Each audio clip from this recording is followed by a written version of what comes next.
Good afternoon, everybody. Welcome back to 22 Panels. Phil is here to co-host. I Hello, am not hello. flying solo on an interview. Woohoo!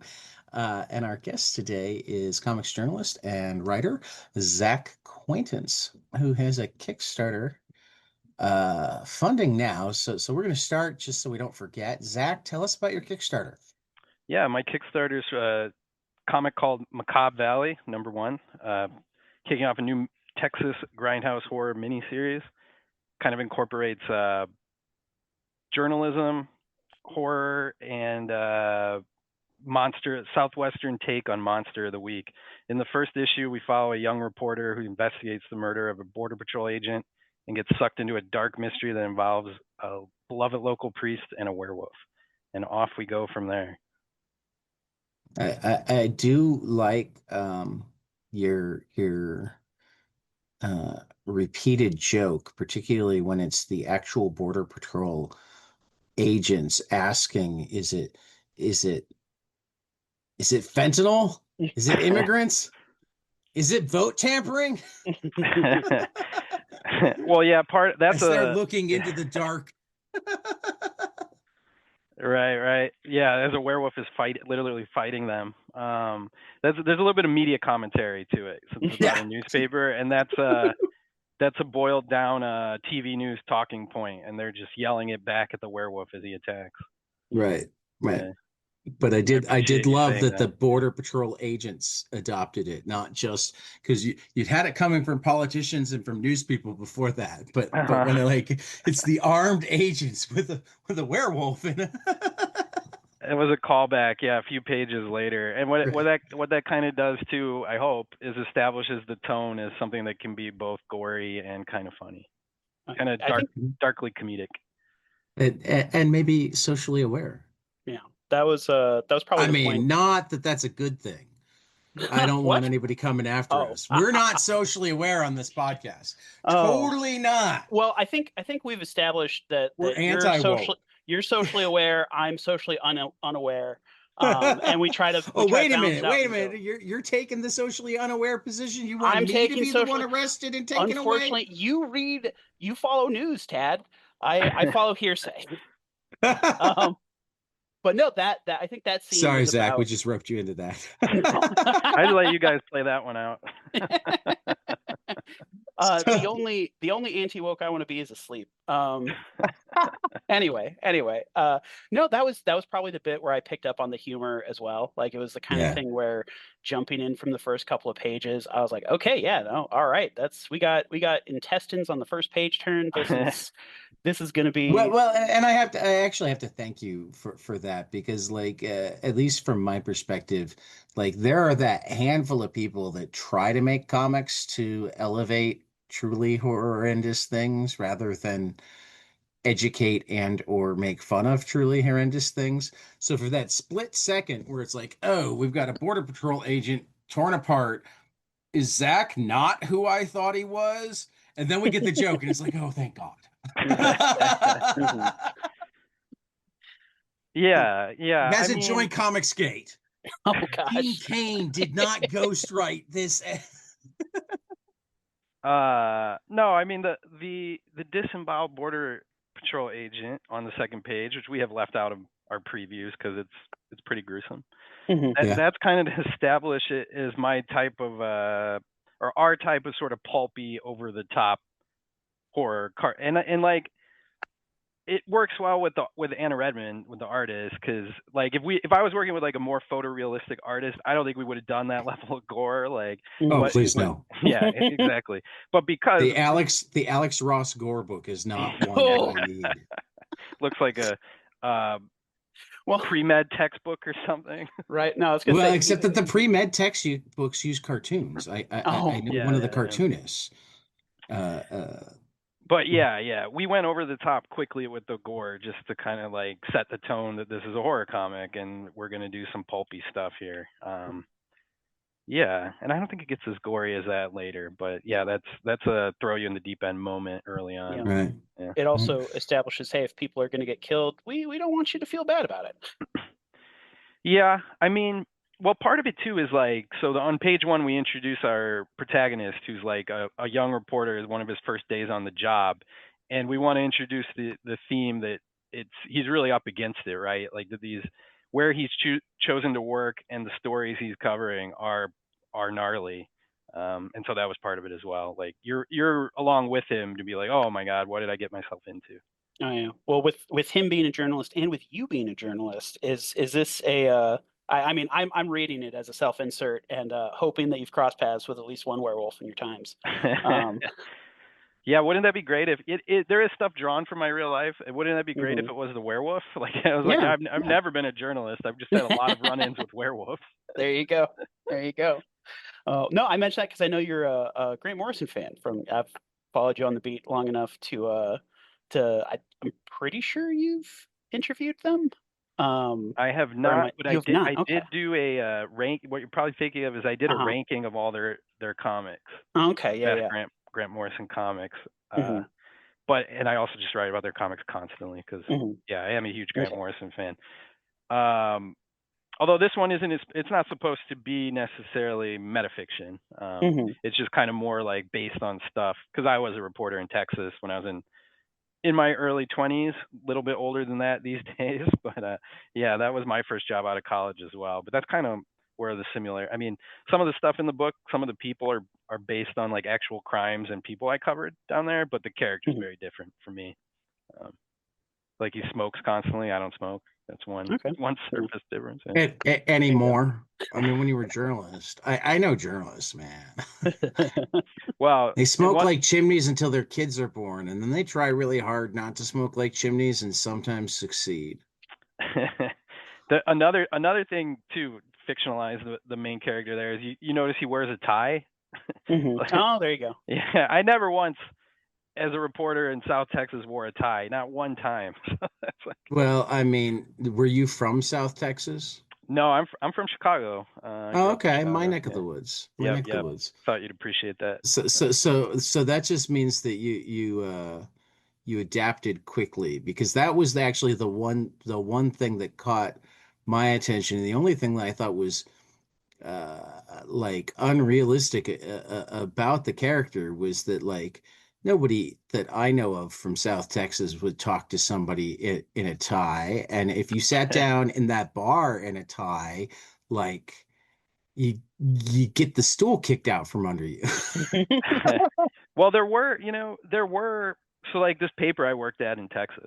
They would hire people. This used to be a thing, like when newspapers were healthier. There were papers that would hire people right out of college. They'd work there for a couple years, and they'd go on to a bigger paper, and they call them training papers.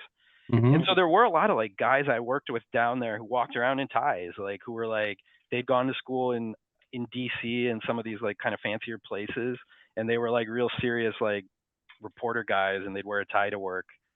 Maybe I should have done that. I don't know, but I never did. Hmm. Maybe it would have worked out better for me. Take the job more seriously, right? You could have been one of the intrepid surviving reporters of the dying industry. Yeah, yeah, yeah. Working and hanging on and You'd have a still working. Substack now. Yep. Actually, you probably would have jumped to Beehive or Ghost, but yeah, Right, right. Yeah. yeah. Be an independent reporter. It is such a. I've had friends who are reporters for forever, and I've developed a couple more since the podcast started. And God, I love reporters and feel for them all at once because it is a necessary job, and they tend to be under attack from both directions. Yeah, nobody likes you when you're a reporter. It's like, Yeah. they always say Including your bosses most of the time. You want to print what? It's like yeah. I just had to dig tooth and nail to get this story. And now you're telling me that I should have just gone with what I had before I dug.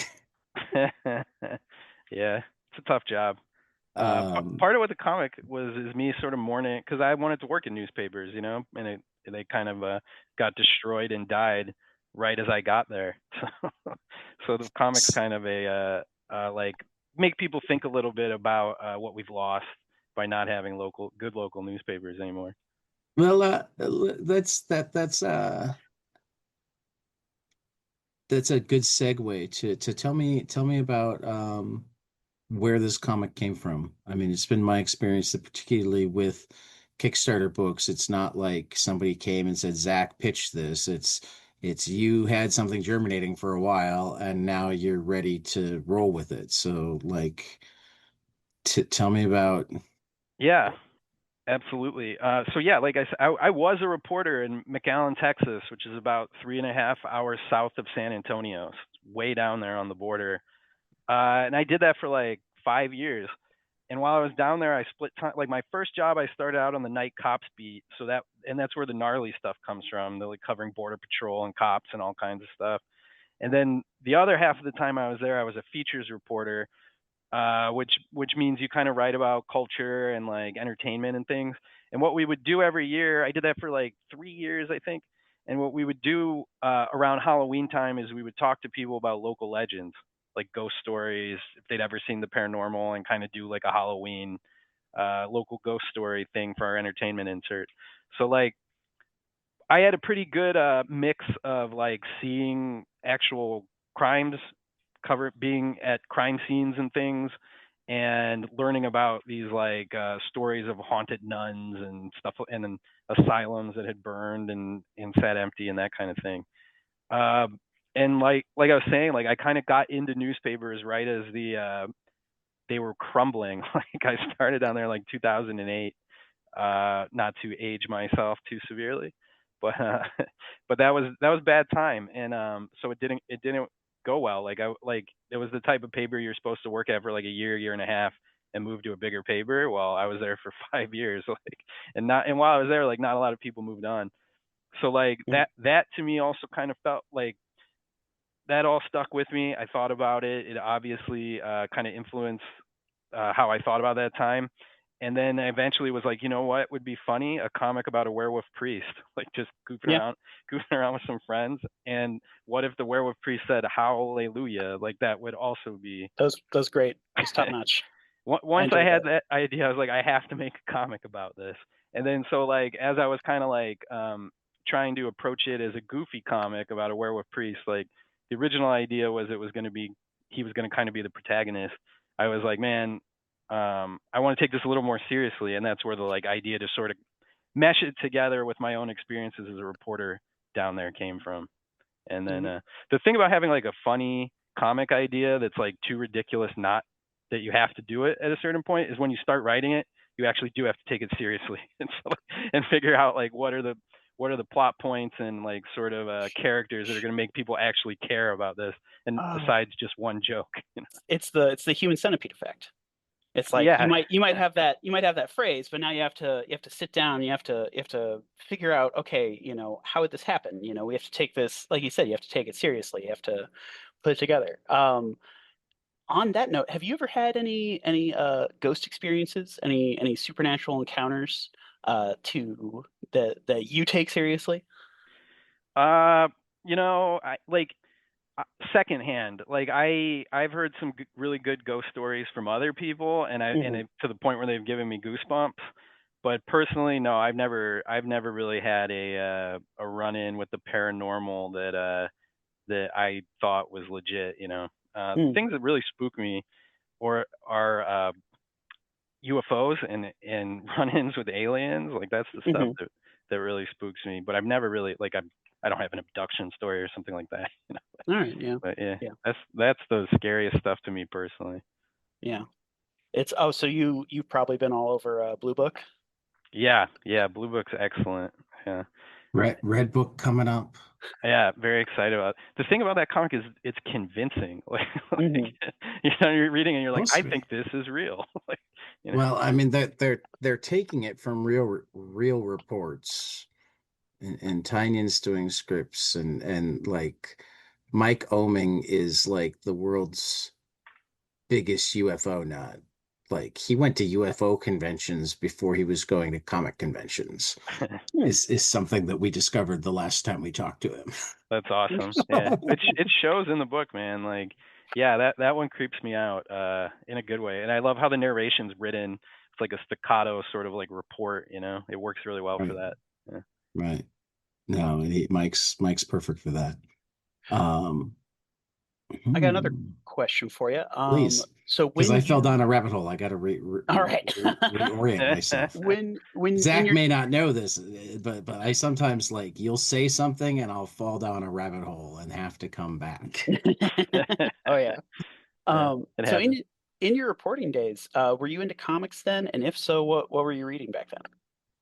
So that would, yeah, like I had kind of fallen out of comics a little bit down there because I was making like $12.50 an hour. Yeah, that'll happen. Yeah. And I was like far from home trying to afford rent and stuff. But I would always keep up at the library, like whatever they would get. Comics weren't, they were starting to become prevalent at libraries Hmm. back then. And so, but it was mostly superhero stuff at that time. But what really did it, like after the like years I was in McAllen, I moved to Austin, Texas, and they had like Hmm. a really good library system. And what really dragged me back into comics and like going, and I had a little bit more money because I was out in newspapers at that point, was I was Yeah. at the library and on an end cap, like magically was the first trade for Saga, and that's what pulled me I right love back Saga. into I love comics. Yeah, Saga got me back into being a Wednesday warrior. me too. I, That yeah, I had been like only buying trades and doing digital stuff, and then I couldn't wait for the next Saga issue. that's exactly what happened with me. It was After, like yeah, 2013 or so, and I picked it up at the yeah, library, and I was like, I need to read this issue to issue. I'm back. And then you right, start picking right, up a bunch of other titles, and no looking Hmm. back from there. right. Yeah, Um, Austin's a good comic town too. You got Austin's Best Comics and Books, yep. and you've got Dragon's Lair. Dragon's Lair. Yeah, those are the two that my brother took me to. God, I guess almost a decade ago, but I know that they're both still there. Yeah, Nice. those shops are enormous. Like especially Austin Best Comics is Oh, I love that one. awesome shop. Yeah. I was in town for a training and we were done at like 2 o'clock every day for the training. So I was and my brother who lived in town wasn't done with work until like 5 or 6. So like I would be at Austin's Best Comics at 2:30 every day. You could easily spend 2 hours in that place, man. Yeah, and then you can go next door and Just look at back issues and stuff. Like, right. I don't even think I managed to get to the back issue one.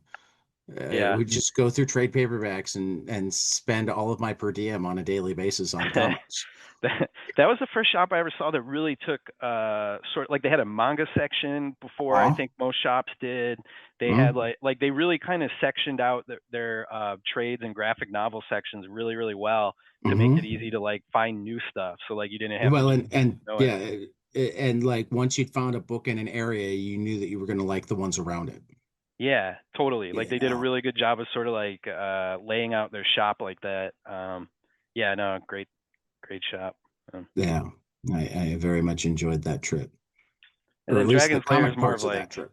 gaming and stuff like And that. my brother's more of a gamer than a comic guy. He does comics and loves comics, but like Phil knows him. He's the one that actually knows. He and Yeah. Jonathan are the ones that actually know how to game when we play die. And Lee and I are just making it up as we go. Oh yeah. Peter, I mean, I Lee, for only being around one episode, he felt very experienced, you know. Okay, So then yeah, I'm the one that's just making it up as I go.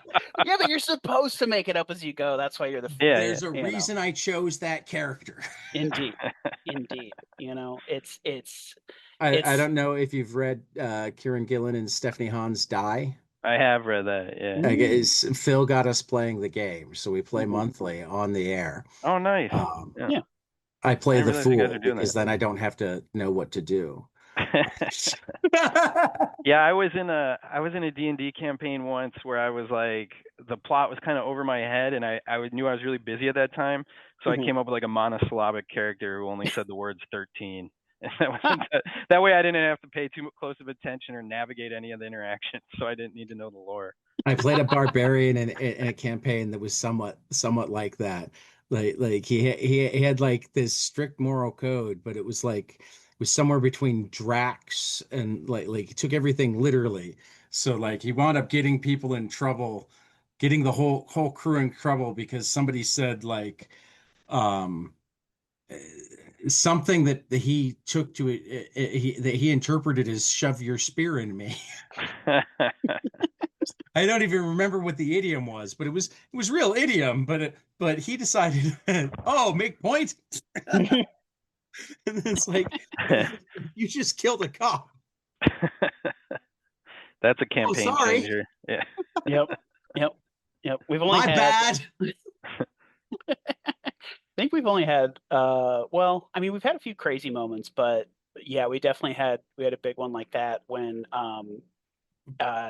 Tad pulled his character's girlfriend from the real world into the fantasy world, and that was Did I like, do that on purpose? I thought you did that.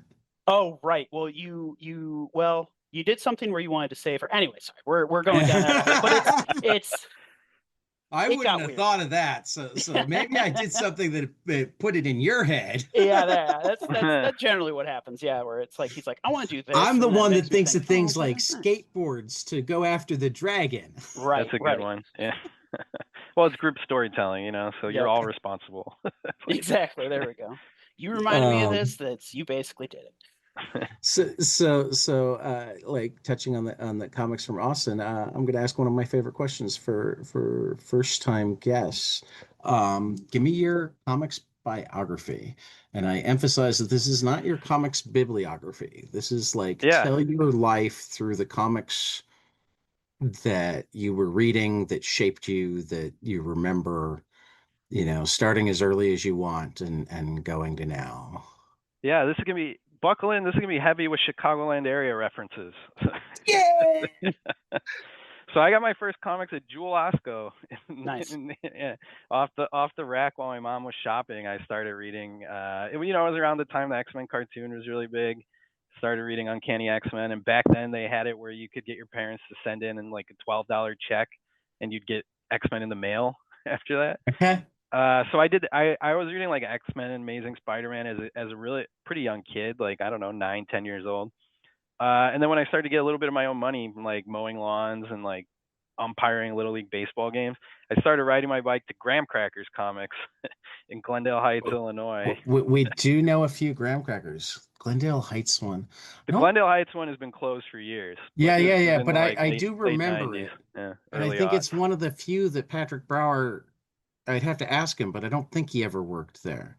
He worked at like almost all of them. So most of the time, I'm able to like sit back and go, okay, when was Patrick there? Yeah. So this would have been like 1999, 2000. I know the manager's name was Bobby. Okay, okay. This is crazy because I had friends who lived in Glendale Heights around then, so I probably stuck my head in at that comic shop at least once every 6 months. It wasn't my normal Oh, one because I was yeah. in Wheaton, Yeah. but I Yeah. know that shop. Yeah. So yeah, I mean we're from the same. Like I went to high school in Glen Ellen at Glenbard West. So like, Okay. yeah, I had yeah, we're friends at from Glenbard West, yeah, we're from the the same the the, the exact same. school on the hill. I Yeah, worked at that yeah, Trader Joe's. Lucas. yeah. Lucas was filmed Lucas was there. filmed there. Yeah, I Yep, think the yep. Trader Joe's came well after I was gone. Oh, I okay. think that. No, it probably Yeah, that was opened it. It opened in the 2000. first Glen Oh, Ellen, okay. Yeah. the Glen Ellen Trader Joe's, which was one of the first ones in the Chicago market, opened in probably 99 or 2000, Oh, no somewhere It, there. kidding. Oh. yeah, it would have been Yeah, 2000 because that's my dad helped open the first 3 stores out right. there. So that's when we landed in Ah, all Chicago. right. Is that on Yeah, yeah, Roosevelt Road, maybe? Yep. Everything in yeah, Glen Ellen's on Yep. Roosevelt yeah, Road. Yeah. It is. yeah. Yep. And it was the Wheaton graham crackers that I It, drove past every day that I eventually popped in on. So yeah, Nice. yeah. Yeah. that one was down on Butterfield. That one's Yes. Yeah. still on Butterfield. Hmm. That one Yeah, it hasn't is. closed yet. Yeah. Yeah, that hasn't closed. I No, think they're doing fine. I mean there's still a chain.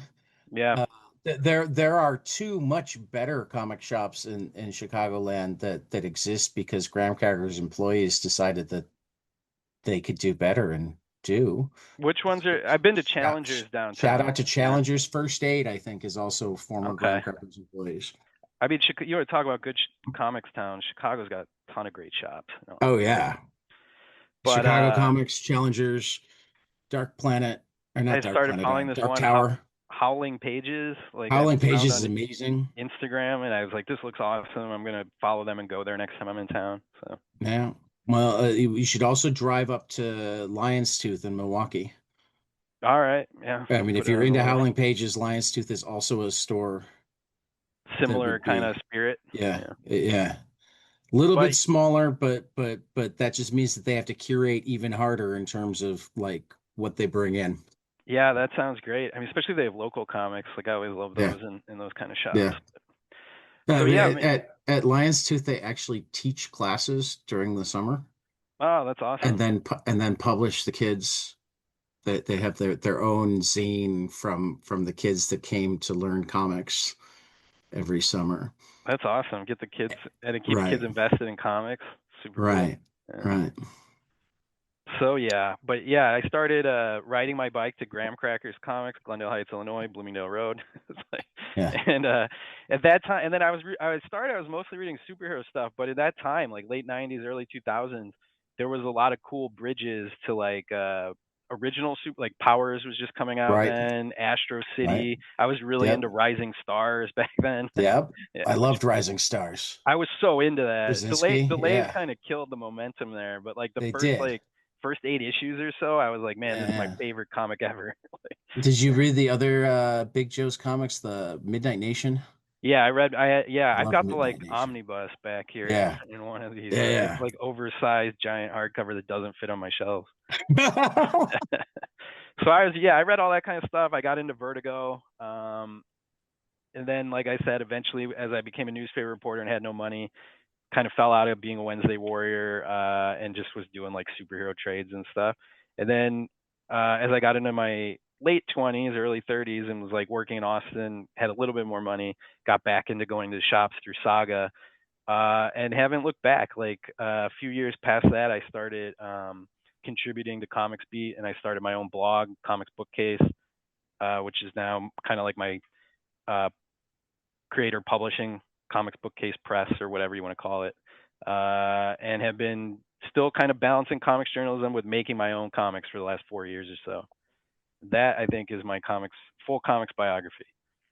I like that biography. That's a good. Well, yeah, we got crazy overlap with the Graham Crackers in the northwest suburbs, DuPage County Graham Crackers location. Yep. Yep. I mean, there was and I even worked there on Wednesdays. There was a place in downtown Wheaton called JC Comics that was my primary. But when he closed up, I had to find a new shop, and there was one in I think Hanover Park called Gotham City that was a regular of mine because it was never huge on most of the graham crackers. I found graham crackers hit or miss. If you had the right staff, they were great, and if you had the wrong staff, I just felt out of place. Yeah, Uh, there was basically just one. The Glendale Heights one was small, so it was like right. the one guy who No, I managed actually it. think there's Yeah. still a comic shop there. It's just not. Was it on Bloomingdale? Just or no? Yeah, There's Bloomingdale just past like essentially Army Bloomingdale and Army Trail. Trail. Yeah. Yeah. So that shop, the Graham Crackers moved a little bit down the road, and then now there's a comic shop right across the street from where the other Graham Crackers was on the other side of Army Trail. And I went in there one time when I was home, and I was like, yeah, like I grew up here. I used to buy comics at Graham Crackers, and the guy's like, that must have been a million years ago. I was like, yeah, I guess, man. Like, he was older than me too. I was like, what are you making me feel old for? But that was I don't know what it's called, but it's a fine. It was a decent comic shop. Seemed all right. Like if you live in that area. What I did Yeah. like about them is they were good at bundling like miniseries or story arcs. Yeah, yeah. I didn't have the money for that. Like what they would do for me, which was really like I think they must have like used to make these little inserts that they put with your stack with a paper cutter, you know, and Mhm. he'd like circle stuff he thought I would like, which was really cool. Oh, okay. I mean, I got into a lot of like that's how I found all the Astro City and like that kind of stuff is like through the guy at the comic shop recommending it. I remember I went in Yeah, one no, day. He like, I was talking about the one that called you old. oh The yeah, one yeah, thing I yeah, like yeah, about yeah. that You're right. shop Yeah, is they have lots of the, like where lots of places have like their expensive wall books, they instead have bundles of like all totally. 5 issues of a miniseries for whatever price they're selling at, but normally relatively reasonable because it's really their way of getting rid of back issues by saying, Yes, "Hey, have the whole storyline." That's funny 100%. because Graham Yeah. Crackers does that too. I've What? seen them. At least the one that I went to off of 75th Street did that No, too. They would bundle the issues together. Graham Crackers definitely does that, particularly for, like, I bought my Electra Assassin Mm, set at Graham Crackers at a ridiculously reasonable price. I think I got the Nice. set in like 2000 for less than $20. Um, but like Yeah, that's awesome. what I like about that store in Arlington Heights that I can't remember the name of right now is it's like everything is like that. It's not just I mean, it's literally like you can tell that it's like when he takes it down off the shelf, he goes, "Do I have a whole run?" Yeah, If yeah. you do, it's not going into the dollar boxes. It's getting bundled together so that people can have a whole story rather than, so I did And they things like don't raise the prices on it from what I could tell. Like right. No, their if bundles are anything, they like cut cover the price. price. Yeah, a Right. little bit discounted because I think he just wants because I forget what I bought a bundle of, but I bought a bundle and he seemed very grateful. He was like, "Thanks for thanks for getting this oh out yeah, of here." that Yeah, was no, I mean, but I think it's a good strategy for Oh, it's getting it super. out Yeah, there. totally agree. yeah. I mean that is one of the challenges of comic shops is like if you didn't, I mean, really the floppies have about a 1 month shelf life. Yeah, And after that, their value goes down hugely, but I think it yeah, goes down less if you can bundle it as a story arc than it yeah. does if people are like, "Oh, do I want issue 13?" I don't know. Right. Especially any issue past number one. You know. Right. I think Mark Russell actually proposed that if he had a comic shop, what he would do is buy the hell out of every issue one, but with very few exceptions, don't buy any other issues other than um the your subscription issues. Hmm. Yeah. Um The pre-ordered until the ones. trade paperback came out, and then just put the trade paperback right up next to issue one. So you can buy your issue one. If you like it, you grab the trade paperback. I mean, that's good. That seems like good business to me. It does, doesn't it? Especially as Uh trade prices have come down, and like now you have those like compact trades and stuff that yep. sell like Yep. crazy. Yeah. I haven't So read any of yeah. those just because I mean it's funny where I'm like I my impulse is to go the other way of like I would want a larger because I'm thinking of like the Artist compact edition. yeah like the compact edition of All-Star Superman. It's like okay, I'm sure that's cool, but like how much detail are you going to lose in like shrinking Yeah, it down? but yeah, I mean what the compact edition is really about Uh-huh. is it fits on Barnes and Noble shelf. Oh yeah. Yeah. And it looks like manga for people who are familiar with that Ah, Right. format. Yeah. there you go. It fits on the shelf at the book or at the bookstore at the airport or at Yep. Okay. the I mean the compact edition is way more about bringing more people to comics Hmm. than Yeah. Yeah. I mean don't get me wrong, I intend to buy the Saga compact editions just because I buy Saga in all of its forms and I could see those being the ones that I like toss in a book bag with me when I'm going places. Loan to a friend or something. Yeah. Right, Hmm. right. But that's because I'm insane and buy Saga in all of its forms. I guess I haven't bought my compendium yet, but I have all of the hardcovers. I have all of the well, no, I bought a digital compendium because I don't have Mm. all of the digital issues before the compendium. I do have all of the digital issues after the compendium, and I have all of the single issues. I have all of the trade paperbacks. Do you have any series like that, Zach, where you've bought in multiple forms? Yeah, I've got Saga exactly like that because I read the digital as it comes out on Wednesday morning at like 7:30 a.m. and then Hmm. I stay up late and read it at oh, do you 11 really? o'clock the night before. Yeah. Wow. And then I Because have it the drops at midnight Eastern, Zach. oh, does it really? Yeah. It Oh yeah, does. I remember that because I used to live on when I was in California for a couple years and I would get it at like 9 o'clock. But yeah, then I have it pulled at my local shop, and then I buy the trades because my wife likes to read it. And then on my shelf behind me, I have the hardcovers. I don't have the compendiums. I Yeah, I probably don't have won't that with yet. those. Yeah, Yeah. I but feel like I need that just to put next, like as a coffee table book, or to put next to like the guest bedroom bed, Well, is or the compendium soft cover? yeah, it's soft yeah, it cover, but is. it's also Yeah, 54 issues. It's like, Yeah, but I mean, like, it's that's the thing. enormous. I mean, I think I'm like, when I want a big book, I want a hardcover, like I've got the one volume edition of Invisibles. So it's like, to me, that's Mm-hmm. like, all right, that book is huge, but you can still read it, if that's like, I'm just saying. Yeah, I mean, I've got a good mix of if the hardcovers, especially if they have extra material in them, like the Saga hardcovers have extra material in them. I like to Mhm. yeah. get those. Oh yeah. I But then love I the don't know. extra material in the hardcovers. Yeah, but I've got plenty. Like I have Stray Bullets and all the. I don't even know if Mm. there's a hardcover of that. And Preacher, I I No, think have that there one both. was isn't soft. yet, and that makes Yeah, me sad. yeah. Yeah, That is how I read Stray Bullets too, is in the big when it resumed, I got The the Uber Alles, yep, that thing yep, is that's a brick. yep, I have that too. yep. What a At great this comic though. point, I That's one of have my Hell yeah. favorites. almost all of the single issues because they sell for like $2 to $5 most of the time. So it's like Yeah, one of those things that I just look for at every comic shop I'm at. Are there any Stray Bullets issues that I don't I have? was gonna yeah. say that sounds criminal, but it's not. It's Stray Bullets. Yeah. um, but yeah.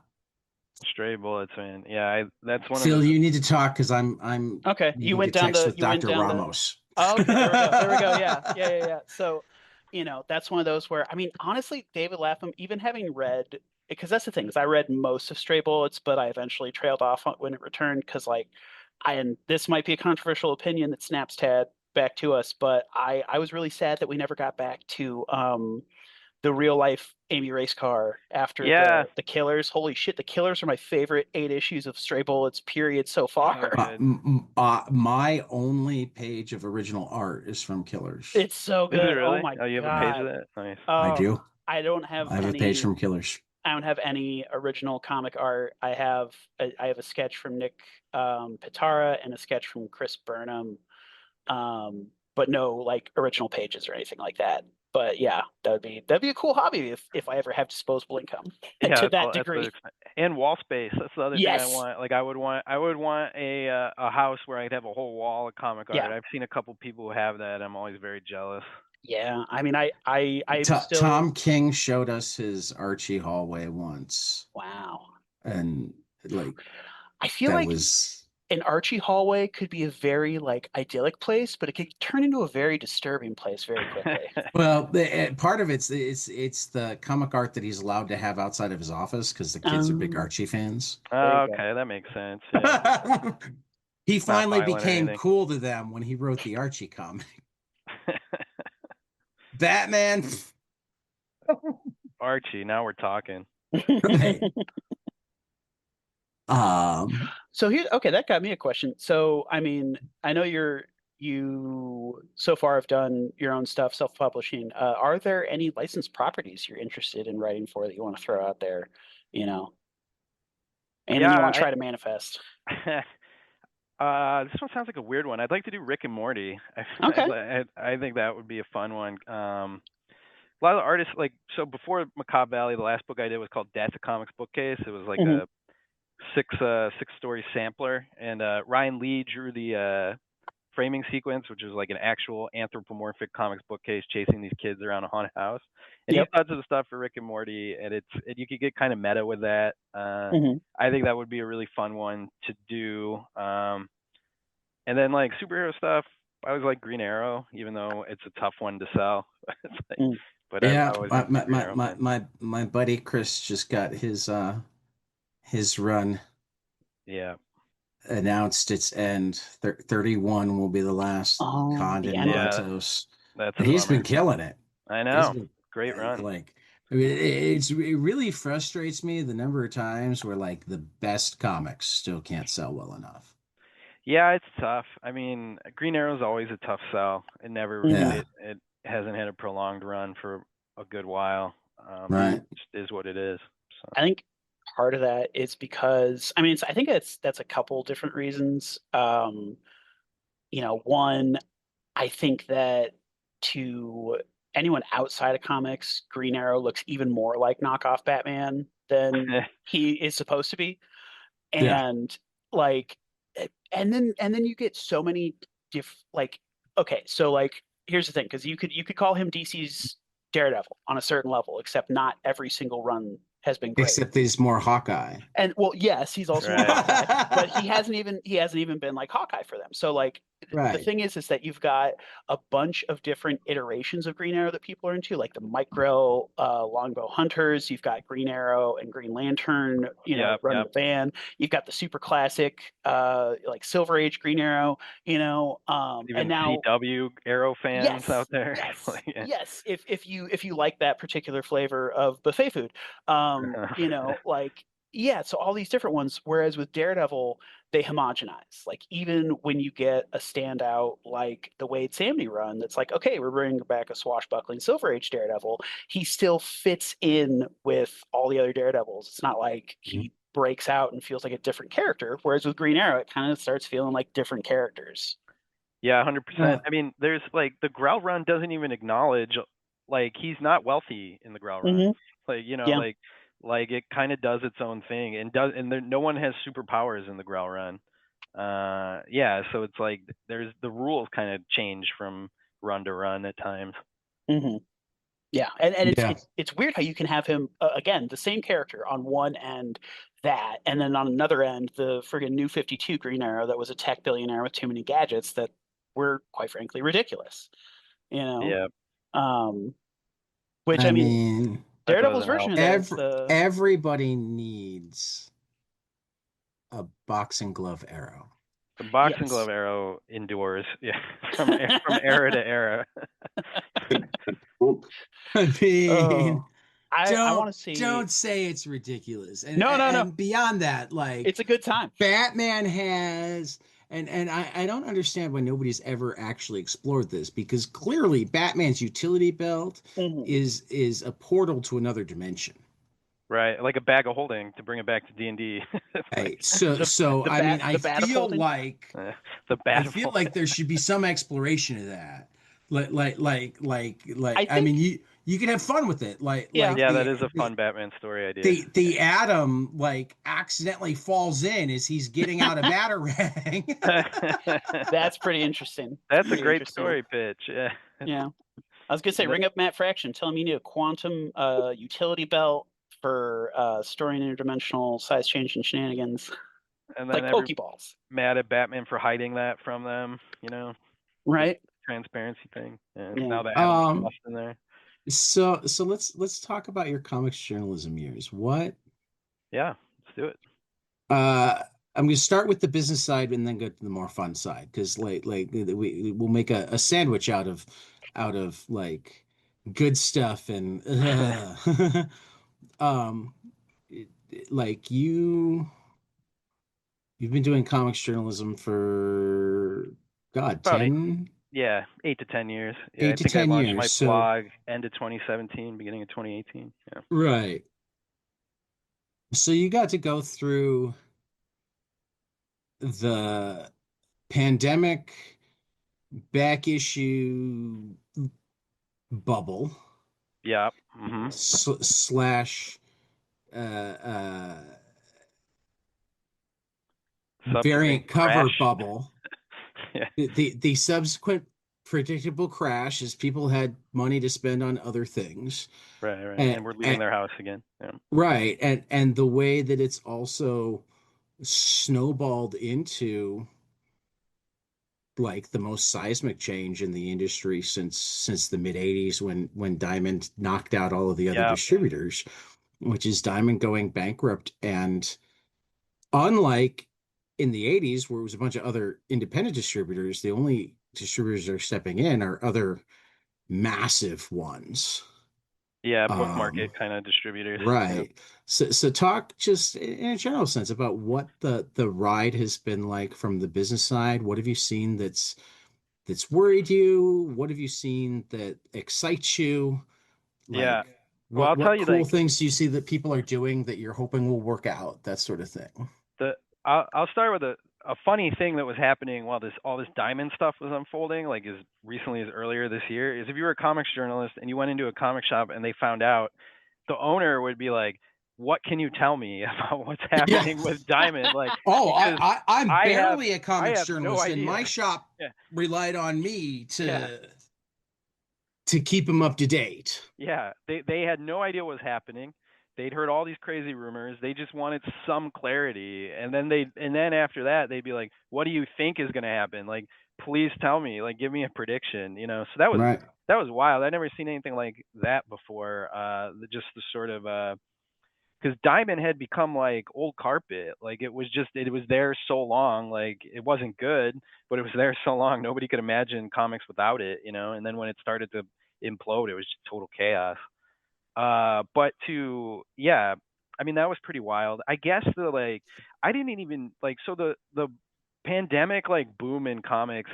I didn't clock it well as it was happening. Like I guess I just kind of kept doing my thing, which is mostly reviews and like recommendations. Like I've written a column for my website and the Beat for 8 years. Top comics to buy. I read 20 to 25 advanced review copies before they come out and recommend my 5 favorites and then list like 10 others and all the new number ones. It's kind of like the You thing got I to do. get me more advanced review copies. I don't get that many. We can talk. It's not. I mean, if you added like a 10-minute segment to your show, like here's what I'm reading this week, you could get on all the lists probably. We already every week. do. Already every week. Well, then you're not leveraging it correctly to get free blurry That's what I'm comics. saying. It's been the favorite word of the weekend is leverage. Well, we'll talk. We can talk after this. I'll tell you how to do it. It's not. But then it becomes like every week I talk about the 3 books that were awesome last week and the 3 books that I think will be spectacular next week. Only the one list that doesn't have to stick to 3 is the books I know are spectacular because I've read them already and they are. Yeah, it becomes like a curse though when you get a lot of review comics because you want to read them, you want to try to read more of them, and then all of a sudden it's like, there goes your Sunday, you know. No, I understand. So it's like, that's how we so be started careful out. what you wish for. I already scheduled myself so much reading that it's not even funny. But yeah, so anyway, like I'm so like into like what's coming out this week, what's good, that I didn't even really notice that there was some kind of big boom happening with the pandemic stuff, that everybody was buying all these variants and everything, you know. But I mean, think really, there were 2 different booms going on because there was the variant boom, but there was also the people discovering comics because it was a storytelling medium available to them in a time where yeah, there you can weren't new stay at movies home coming alone and read it. out, TV shows were on hiatus, that sort of thing. But I think what you've seen now though is a contraction, like a big market contraction, especially among creator owned and original comics, like you know, Aftershock kind of went away. Vault Don't even get me into Aftershock's business model. Vault kind of contracted, published less. I have hopes for Vault, but I'm pissed off at them right now because I finally got Kid Maroon and it's amazing, and it made me go, you had to sit on this for almost a year. Why? Yeah. I think there's market reasons behind that. I have also read Kid Maroon and it is amazing. Kid Maroon's very good. Goobers, I thought kind of got lost, but was also awesome. But I'm good. Ryan, like I said, Ryan drew my Death of Comics bookcase thing, and I love his work, so I was always gonna like Goobers. But yeah, and Chris is one of my best friends, so I should like cop to. I'm always going to be partial to Cantwell book, but I still think it's one of. I think it's his best right now. It's like so good. Like, I don't even know how to like explain, because you think it's one thing when you start, and then it just is something totally. How did I describe it yesterday, Phil? I said it was like it's Dick social Tracy commentary. Menace? It's about Well, yeah. But it's like social but it's way commentary, darker than that. childhood trauma. Yeah, childhood trauma. Growing up too fast, how hard it is to be a human being, a parent, blah blah blah, all told as Dennis the Menace via Dick Tracy. Well, it's my, it's my favorite type of comic. Like I read so many comics. I really like a comic that is just entirely itself and not like anything else. Yeah. Mhm. And Mhm. it's Kid Maroon fits that bill. Like there's Nice. no, you're Yeah. not gonna read another comic like it, maybe ever. Like, Yeah. and Yeah. so yeah, And if you do, it's a cheap imitation. yeah, Probably. imitators. Yeah. Every once in a while in comics, we get imitations that are actually like Yeah. refined imitations. Fair. I Fair. don't Step like to forward here and assume there. that it will Yep. be a cheap imitation. No, Oh yeah, but I do stand by the I don't want to read a comic that's less than like the creator's whole heart and soul into it. You know, it's like you hear about movies or TV shows that people were like, that wasn't what I wanted it to be. Like the people who made it, or disagreements come out, and it's like, no, I don't want any of that from comics. I want people to, be all in on what they're doing. Well, I mean that's one of the benefits of like okay, doing your own thing on Kickstarter is very hard. Like you have Hmm. to be your own marketing department, your own business department, all of it. But Hmm. like, man, if you take your time and do it right, like you have total control and you can make it exactly what you want to make it. Like, Hmm. yeah, I mean that's part of why I've stayed so closely to trying to build a Kickstarter audience is because it's like you don't have to I mean you're not going to make a lot of money. So Yeah. like Well, you throw that out the window, but you get to do whatever you I want and make it I your mean, comic that's that's yeah. very close to your heart, that's comics in Yeah. general, Just Zach. comics Had in you not general. noticed? Yeah. If I've been doing comics journalism for 8 years, losing money on it. Yep. It's Yep. like I maintaining my URL and my site records cost money that I Jeez. don't make Wow. back in the business. Uh, That's um, funny. the like you brought up, trying to build the Kickstarter audience. There are a handful of people who do have really big Kickstarter audiences. I wonder, was there anybody that like you reached out for Yeah. advice, or anybody whose model you kind of looked at and went, this is how I think I might be able to do my thing? Yeah. I mean Charlie Stickney does White Ash has been an incredible resource of advice on Kickstarter for me. He's had a ton of success. He's get like 900 backers for each campaign. I don't think my ideas quite translate to Kickstarter. The kind of books I want to do necessarily translate to that sort of enormous Kickstarter audience. Like I'm more of a 300 to 400 backer per campaign creator, which I'm fine with. Like that's cool. That works for me. But yeah, I the thing about being on Kickstarter too is people are very I mean, you do have ready with the advice. 262 backers already for Macabre Valley, so I'm just tossing that out there. Yeah, 17 days to go. We could get it further up. I was yeah. I mean, like I don't want to jinx myself, but I'm hoping this is the most I get the most backers I've ever had on this one. It's my third one, and it's ahead of where the past two have been. So like every backer really means a lot to me. Like I'm chasing this record, like trying to top because the first one I did was in 2020, which was in the middle of the pandemic. Everyone was at home. Everyone had money. Kickstarter was like on easy mode at that point. Right. And I was working with an artist who's good, but he's a friend of mine. No, and like not sort of, he has a day job. He's not like a professional comic book artist. And we were still able to get 327 backers on that just because of the kind of the time. So to top that would mean a lot to me. That's really what I'm focused on with this one. We'll see what happens. I don't want to jinx anything. I'm going to knock on wood for like an hour after this. So I mean, with that, do you mind if I ask you a slightly controversial question, spicy question? Let's do it. Uh-oh. Yeah. All right. No How do filter. you feel about established corporations publishers on Kickstarter?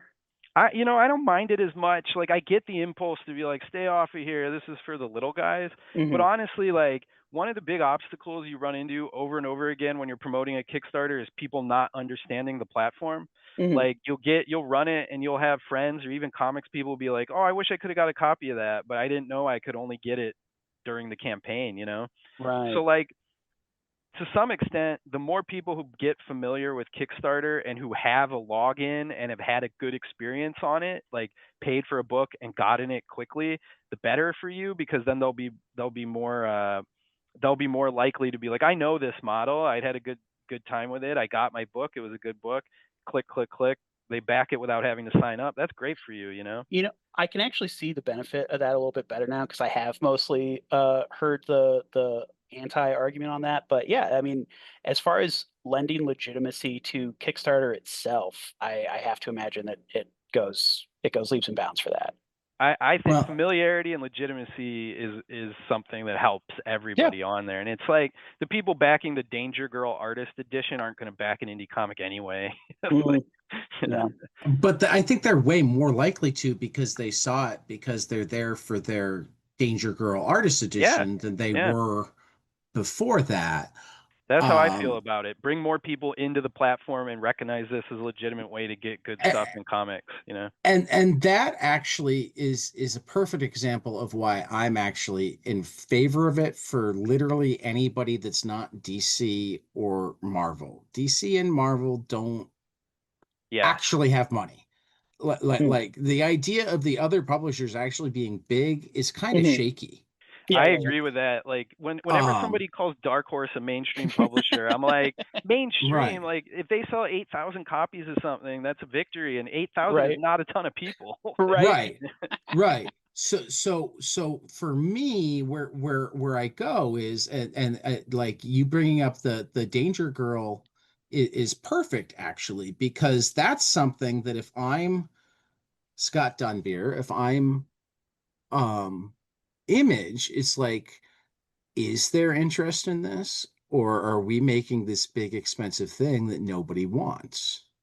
And Yeah. We let me have these people that say they want it and they're really Mhm. excited about it, but we know how fandom works. And it's Yeah. also Yeah. Yeah. it makes sense to me that Image would do that because Right. Image is, it's the collection of, hey, these are all, every series is its own business venture. It's managed by them primarily. But I Yeah. mean, Yeah. the Yeah. one that everybody got upset about was Berserker. the Berserker, and particularly Oh, because of Keanu Reeves. And I'm sitting there going, yeah, but like two things. First, do you really think that the Keanu fans are going to automatically come to the comic shop to get his book? Second, do you think that the comic fans are automatically gonna decide that Keanu can write a good comic? Now, I wound up being on board with that because of who he was working with, Yeah. mhm. He had a but I good team didn't do around the him. Kickstarter because I'm like, I'm not so on board that I want a hardcover. Yeah. Yeah. Yeah. But it And was a it's way for yeah. Boom to kind of go, is this really a thing? No, and you see a And lot of yeah, like from the Oni Press. outside, we can go, of course it was a thing. Of course they made all that money. But like I could see, when I was trying to decide whether or not I was going to spend that money to begin with, wondering how much of a thing it was.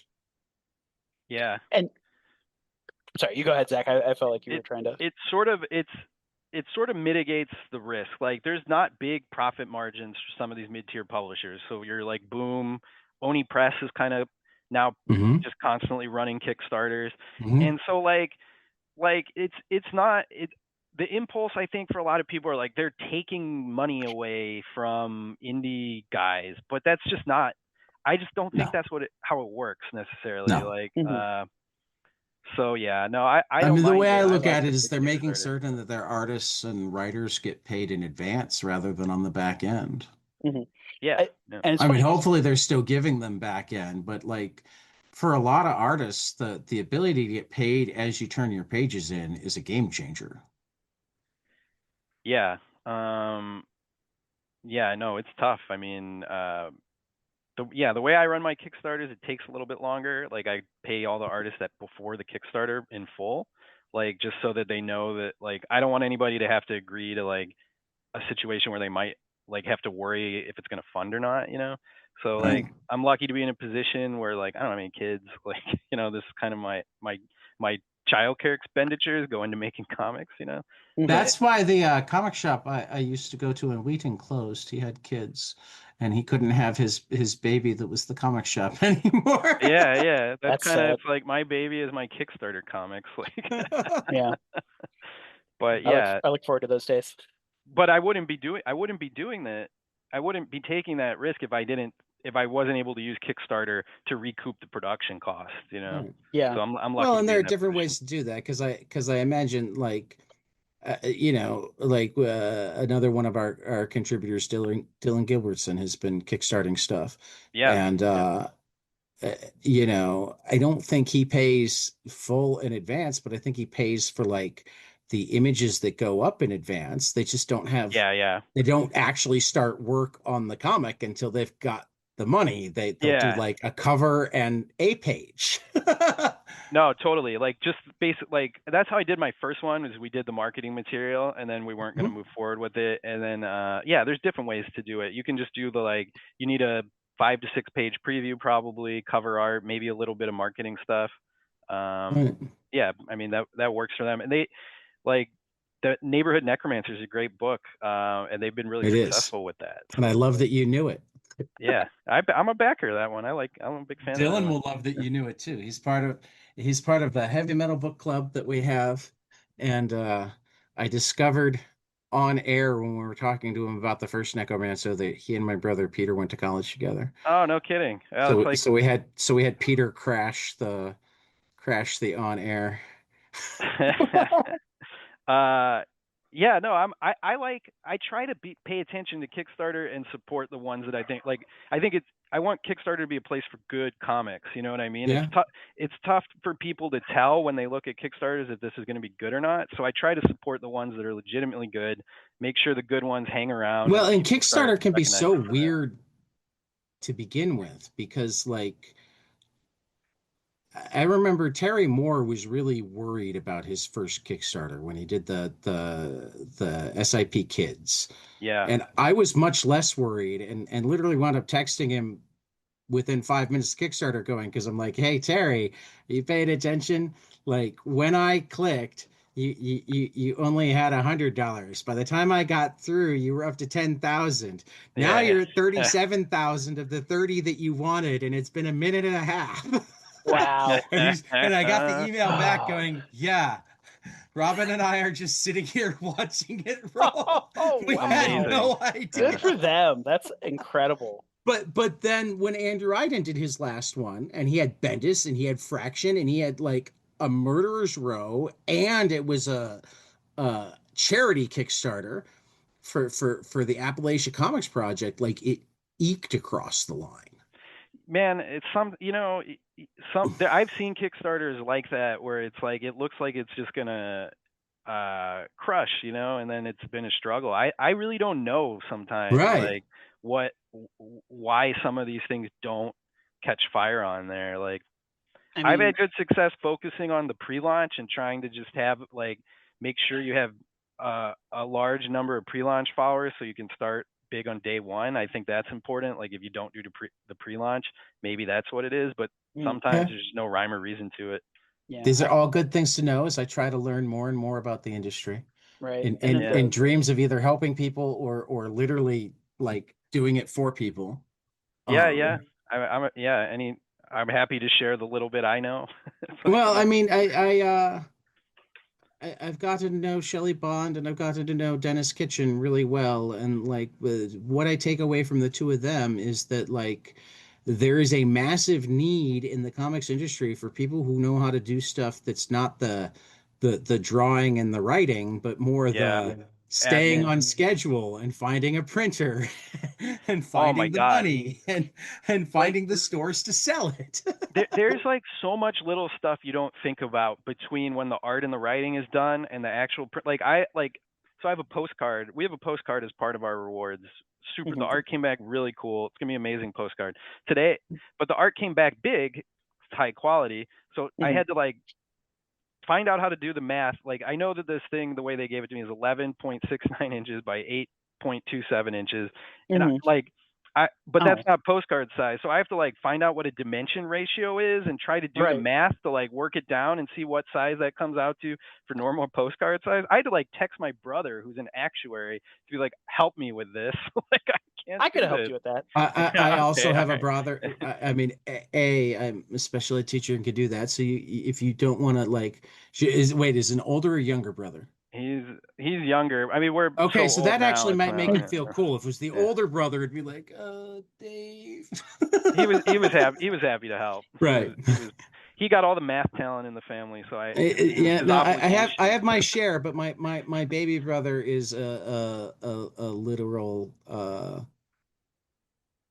data scientist, which like not the same as a data analyst, like orders of magnitude, as he's often found out to his chagrin, as he like gets he's the terrible story, and this is like the untold side of like big business going all in on AI slash data science slash whatever.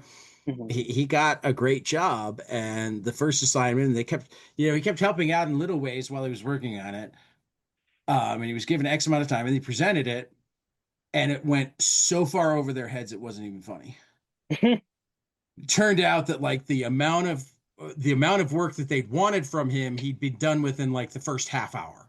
And he just like went so hard that he blew past it. So he wound up Wow. convincing them that they didn't need him because they didn't understand him. They're like, "You're too good Oh, at that's this." tough. That's tough. And Yeah. they hired somebody else for half his much. Oh no. Goodness. Wow. That's rough. That's That is rough. I'm sure he was fine but this though. is the, I mean, he's still, Got I was skills. I was he's just getting gonna say by. I could have helped with the postcard issue specifically because my day job I became known as the logo guy because I'm one of two people that understand DPI amongst all the programmers. All right. Yeah. Yeah. No, DPI is very relevant to this. Yeah. I It was figured actually it out. I it was got it. because of comics So, that I learned about DPI because we used to have super shitty standards, and I was like, well, Yeah. what do they print comics at? Oh, maybe let's use those standards. Hey, now it doesn't look pixelated anymore. What do you know? Yeah. Well, I would tell you like one of the frustrating things about this is these printers until a couple of years ago used to have people. Like Mhm. you would send your print job in, you could talk to a real person who'd explain to you like this is why your resolution's off or whatever. But now they Mhm. all have these fucking AI things. Ooh. They're like your Ugh. DPI is too low, and I'm like my DPI is not low. Like it's like the problem is when your Wait a program is minute. You mean changing that the size. AI isn't good at complex problem solving Yeah. yet? What a I'm shocker. shocked that something that wasn't even designed to do Right. complex problem solving Oh. can't do And complex then problem solving. And then, of course, the one thing that I am the only guy who understands. Do you understand the difference between DPI and PPI? That's the big No, one. I don't know. Oh well, DPI is the pixels per image, and then or DPI stands for dots per inch, and then PPI stands for pixels per inch. So once the file actually gets to the printer, what is DPI in the computer becomes PPI for Oh, the printer, and then the actual DPI are the literal dots of ink that hit. So they print the dots at like 800 per inch, even okay. though the image is 300 per inch. So it's What I ended up doing to solve this problem is I found a print shop locally, and so Mhm. now Oh, nice. now I am going in person to this place on Monday with my files and Right. face to face working with a human being to do it, which I probably Yep. should have done anyway. You know? Yeah. But like no, not now, and so I'm glad. Ultimately, it was frustrating in the moment trying to get this thing to work because it's supposed to be like takes you really short amount of time and you have your things shipped out. But now I'm going Mhm. to do it locally and I'll save money on the shipping because I'll go pick Hell up yeah. the postcards when they're ready. So Hell there's yeah. another market All ends well. inefficiency for comics is like somebody should print and be like full service where they can print as much of your different comic stuff, including postcards and stickers, all in one place as possible, and have the people to coach you on how to It's format the it people. properly. Well, and they used to like the I printer. know. I won't name them, but the printer I used to Mhm. use had the people, and like now their prices went down, and I was like, oh great, the prices are much lower. I was able to offer kind of a lower price on my Kickstarter, you know. Mhm. But the downside is now that there's no people anymore to help you, and I think they were able to lower the price because of the AI. So uh, this was something I was talking to someone else on Blue Sky about the other day, like that they were kind of having the same problems with these printers, that they're all trying to use AI to like kind of cut customer service corners. So I don't know. Mhm. Probably not the only one dealing with it, but No, I don't know get you're rid of the not. people. Don't Yep. get rid of the people. Yep. Yep. Yep. No, I mean, and again, like what we normally call AI is large language models. They're Yeah. literally designed to finish your sentence and or translate it into a different language. They're Mhm. not designed for complex problem solving. They're remarkably bad at math because they're Yeah. not designed Yeah. for math. Well, because And the they're not thing is, dealing with integers; they're dealing with Right. strings. Right. and like I'm only going to need help with this when it becomes complex. Like if for the simple problems that these chatbots can solve, I can do that on, not to inflate myself too much, but no. I can This typically is the do time. that on You can on turn the my computer own. off and on. Yeah. Well, not only that, but I like, know what type of file I need. I'm not doing that. I need, it's the problems that I need help with.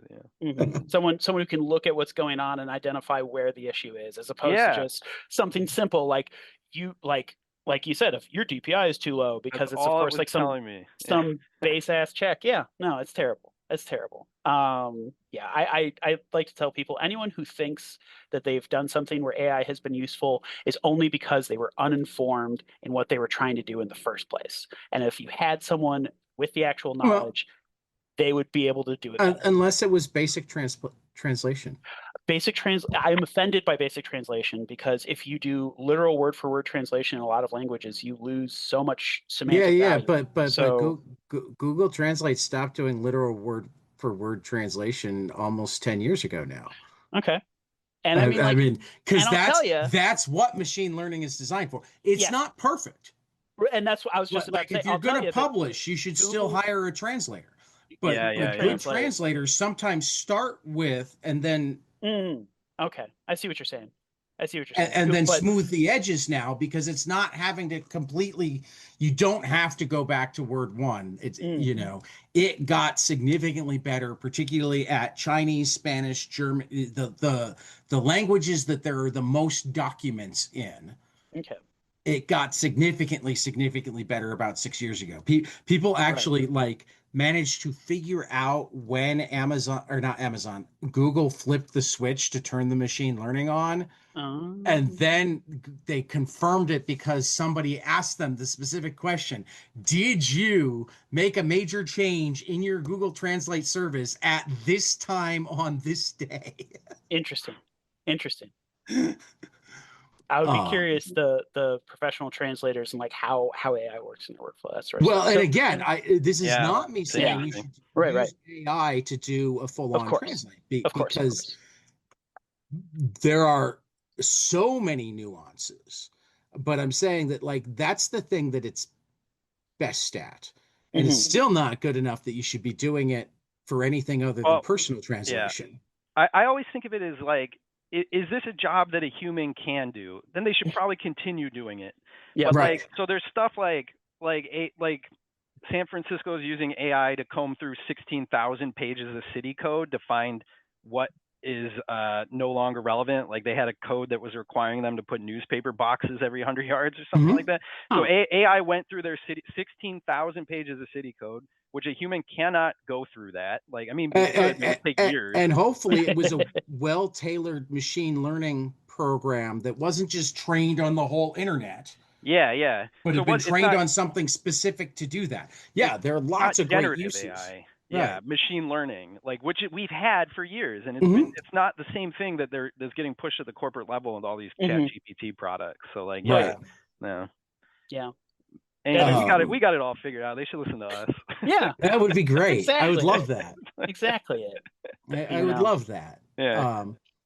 But okay. Before I get to my favorite final question, since you do also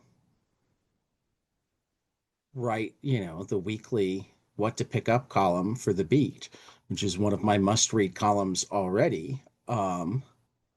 What are your top 3 ongoing series right now? What are the ones that you must read the next issue the second you can? Man, I might have to consult my my release spreadsheet where I track these. You're totally allowed to. I imagine you'll be looking at the bookshelf for my final question. Most people do. Well, one of them is The Seasons, the Rick Remender. I need to read that. You're the second person that's brought that up recently. Yeah. Man, that comic, it's like one of those I was talking about earlier, where there's not another one quite like it. And I just don't know where it's going. I don't know what they're trying to do with it, and I love it, and it looks amazing. Paul has a set that I always thought was kind of a dark artist, and has just gone total neon horror, or no, pastel neon horror with this comic. Yeah, so I am loving that one. Should I do a Cantwell book? I'm a big fan of his as well. I'll let you do a Cantwell book. All right. Star Trek Red Shirts. Are you reading it? So good. So good. Okay. I've told this story a few times, but I can't help. Like, Chris and I have been friends pretty much since the first time he was on this podcast, and we just started texting regularly and whatnot. When he texted me to say he had the Star Trek gig, I mean, I was hugely happy for him because he is I love a Star Trek. massive Star Trek nut. But I immediately turned to my wife and said, I'm gonna have to learn a lot more about Star Trek now. Well, maybe this is where you're going with this, but I feel like Star Trek Red Shirts is friendly to someone who's only seen a little bit of Star Trek. Like, oh, it definitely is. Yeah. But at this point, I haven't seen only a little bit of Star Trek. During the time that he and Jackson and Colin were doing their thing, I watched all of Deep Space Nine, all of Voyager, all of Next Generation, all of Lower Decks. I mean, that's great. Like, Deep Space Nine is so good. Yeah. It is. Yeah. Lower Decks is also awesome. And I am still like, I am still probably among the episodes that I'm most proud of. Like, we've got a handful of episodes that I'm really proud of. We've done some mental health episodes. We've done some educational episodes. I've had Spencer Ackerman on, that sort of thing. But like, to kick off their Star Trek run, we had what we called I can't even remember what we called it, but it was essentially Star Trek 101, where I was the complete newbie who knew nothing. And my friend Aaron and Chris Condon were the professors, and the guest lecturers were Chris Cantwell, Jackson Lansing, and Colin Kelly. And like, they pitched their series, they told us all sorts of stuff about Star Trek in general, and then they took questions from me, which literally my first question was, who's Benjamin Sisko? and Jackson almost fell out of his chair. That's awesome. And but then we did a follow-up with them and Heather Antos at the end of it. Nice, yeah. Where we did the wrap-up, and like, I was able to show, I don't know Star Trek like you guys, but I know my Star Trek now, and it's your fault. Well, that's pretty satisfying too. Be like, look how far I've come. Right. All right, one more. Lazarus Fallen. I'm a huge Lazarus. Lazarus is like, I think. Hell yeah. Well, Saga on Hiatus, my favorite ongoing, long-form narrative, long-running comic. It is. Lazarus is an amazing comic book. So. It's my favorite, longest-running book right now because I've been there since issue 1. Hell yeah. Yeah, and like, I thought this would be like 6 issues, Lazarus Fallen, like a 6-issue arc. No, 20 something. At least Hell yes. I'm hoping they're like, we need a few more. Yeah, no, we had Greg on for our 200th weekly episode. He was kind enough to surprise Phil. Yep. Would have surprised Tyler, but Tyler was driving and didn't manage to make it.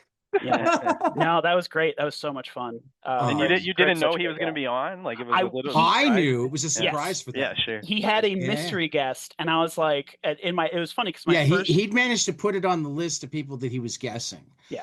Though I don't know if he would have managed to if he'd come the first time he was planning to come. Right. But he instead got a writing gig that, like, yeah. I have a guess as to what that writing gig is too, but I won't say that guess.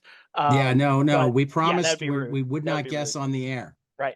But no, if he had come on the first time, I would have guessed Fraction first and then him second. But because that was right after we talked to Kelly Sue. Because it was right after we talked. Yeah. Well, Kelly Sue's amazing.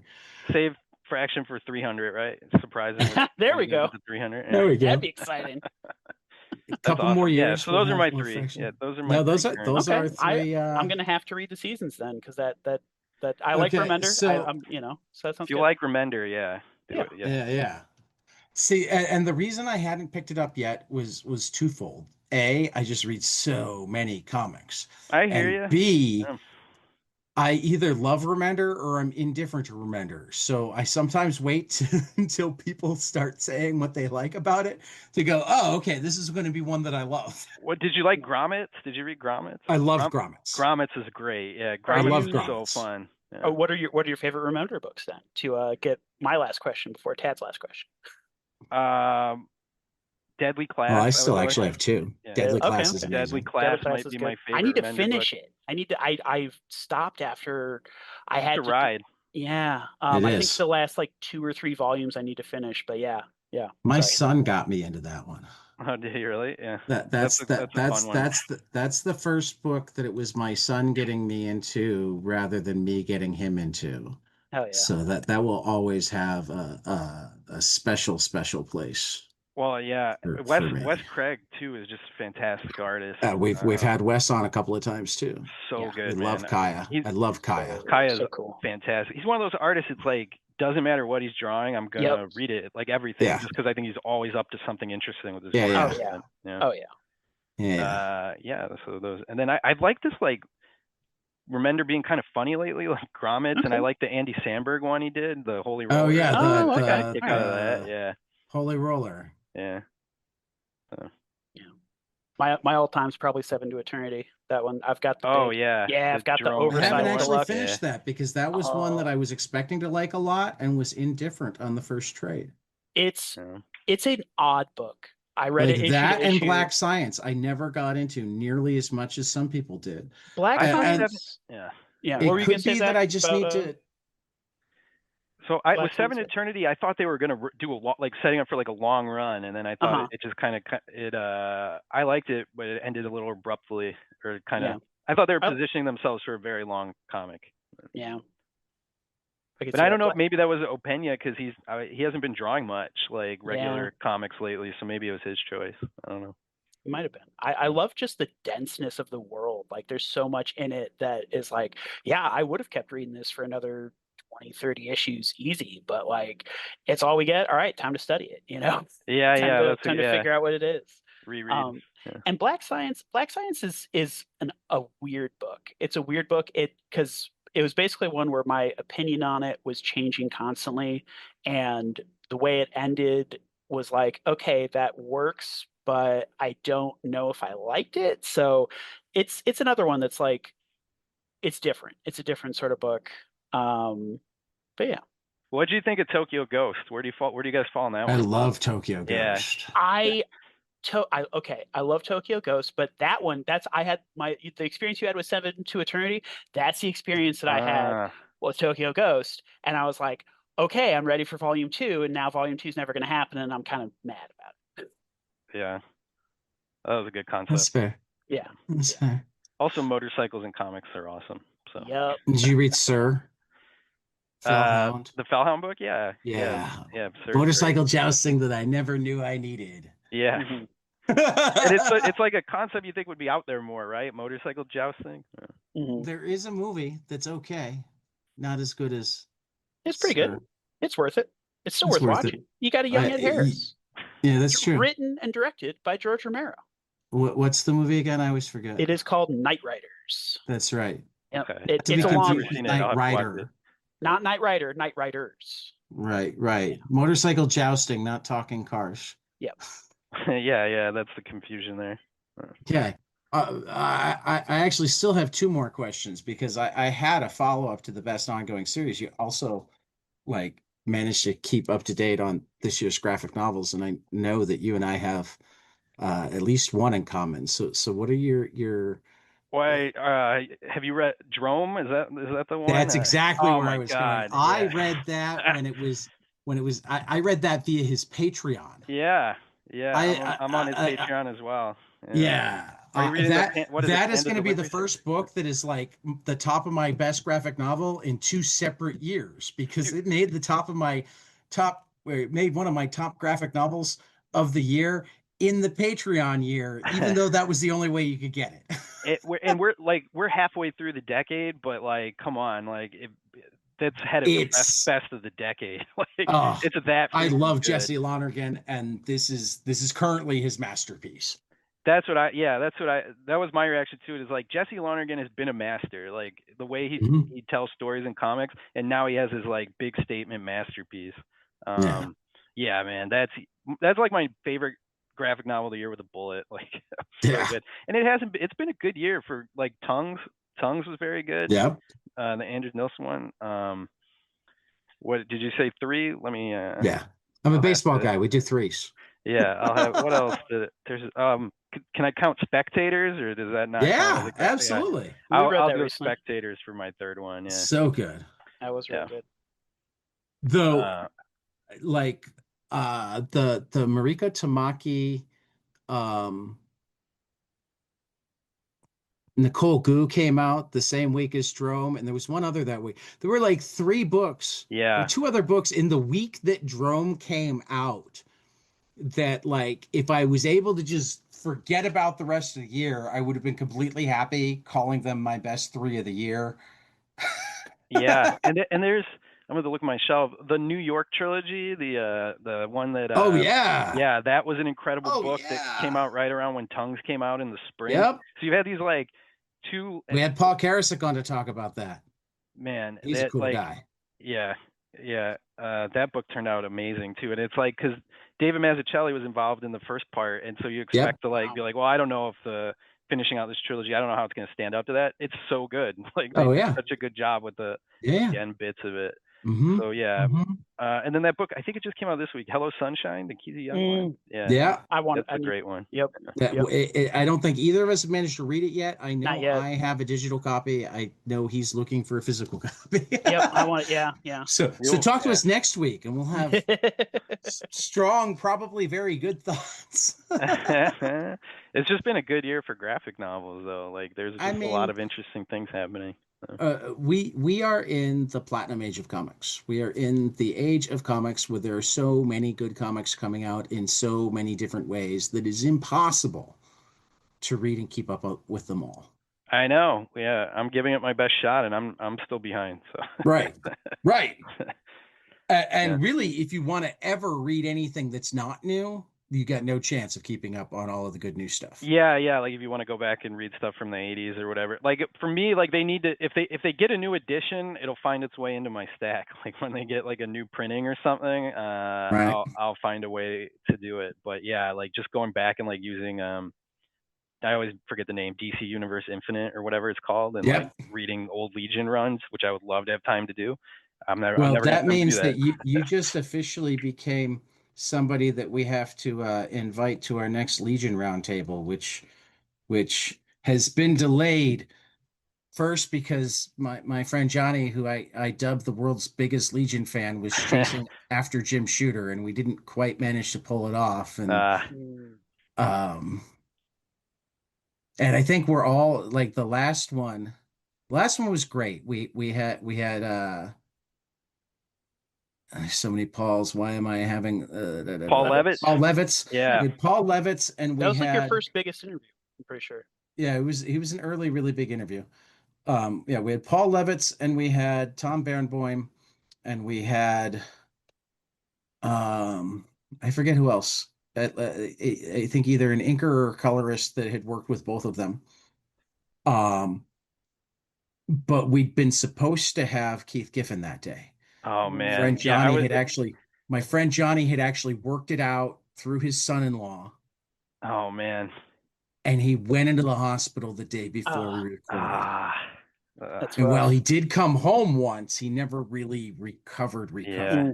So we were like literally hours from having Levitz and Giffen talking Legion on our man. podcast. Yeah. I've read that stretch of the run. It's some of my favorite superhero comics of all time. The Great Darkness saga, like so good, man. Like this is where I've read literally one issue of Legion.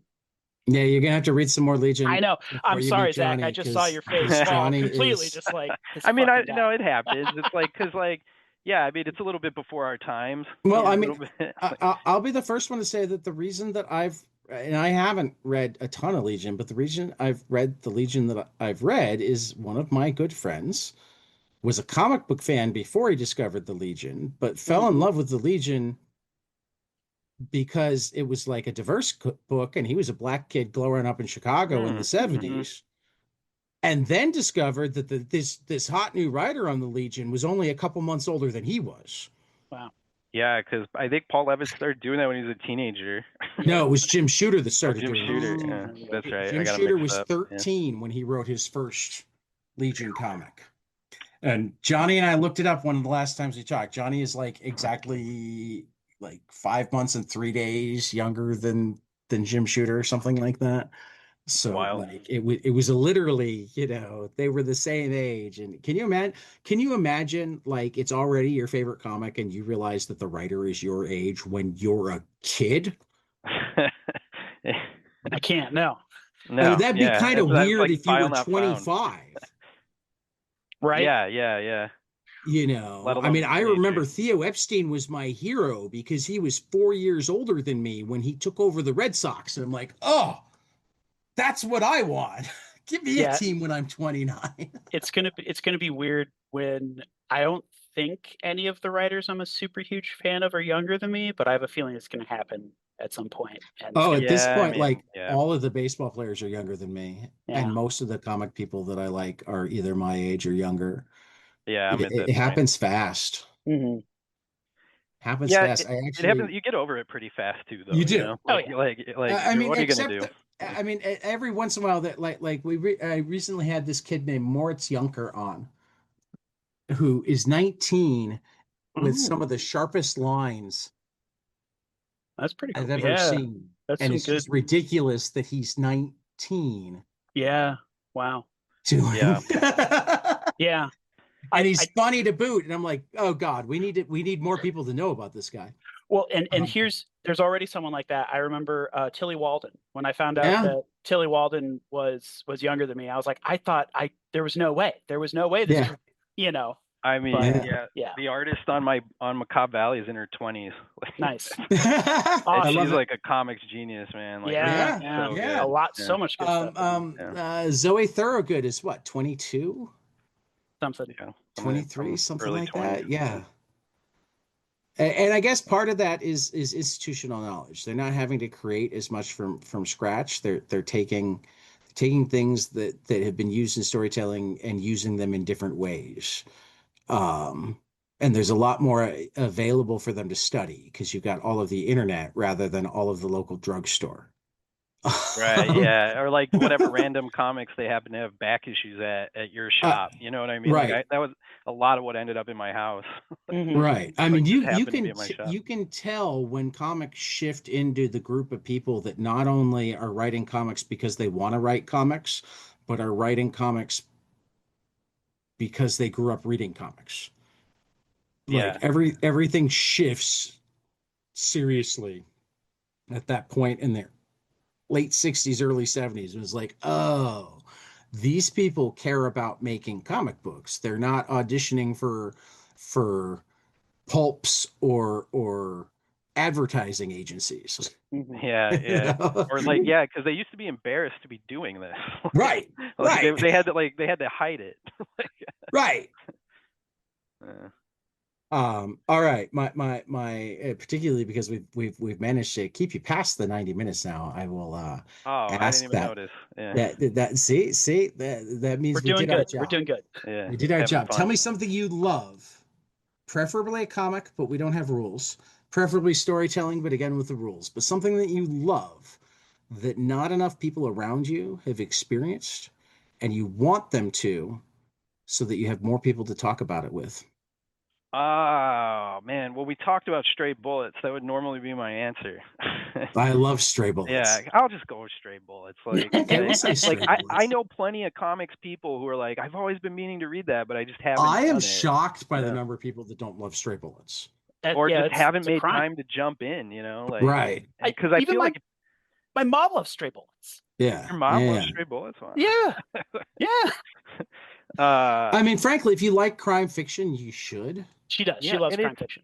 what I I mean, really I always like just about it is it's funny too. Like it's yeah. crime fiction with a really good sense of humor. Like that's Mhm. something I admire when you can be like serious about genre and also be kind of not lose the sense of humor to it. You know.